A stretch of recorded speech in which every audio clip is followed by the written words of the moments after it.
Dal dolce far niente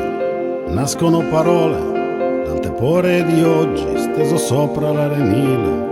Da un giorno di ferie, una mattina di sole, un giro in bicicletta in un sabato di aprile, un pomeriggio a sognare un mondo differente, a pensare di rubare una canzone a Francesco,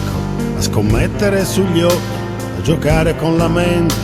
a giurare a me stesso: questa sera non esco. Voglio fare una canzone per dirti la mia gioia, regalarti per primo un regalo originale, un pianeta senza urla, una bistecca di soia,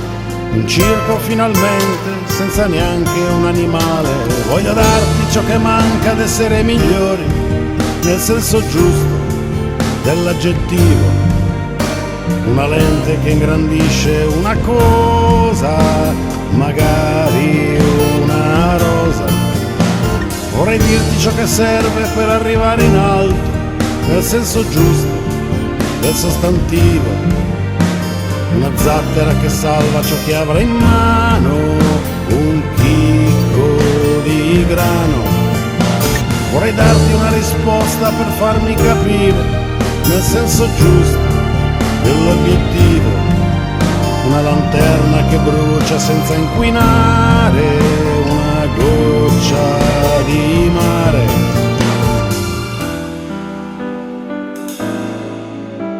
Dal vuoto più remoto, dal passato presente, un vortice di chimica, mistero e distinto, da un disegno incomprensibile in cui crediamo ciecamente, una legge, una leggenda scritte sopra un libro stinto, da un serpente, da una mela, da una fase lunare, dalla scia di una galassia, da un impatto ancestrale, dalla rabbia, dalla logica, dalla voglia di giocare, dalla scia di una scialuppa spinta al largo dal maestrale, da un'era glaciale che si trasforma in ghiaccioli, cucciolo di un uomo, di una donna del caso,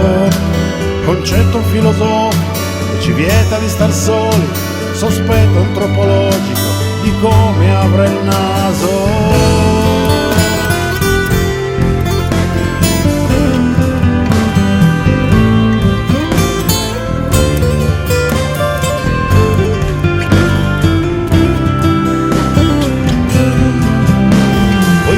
La parola che le contiene tutte,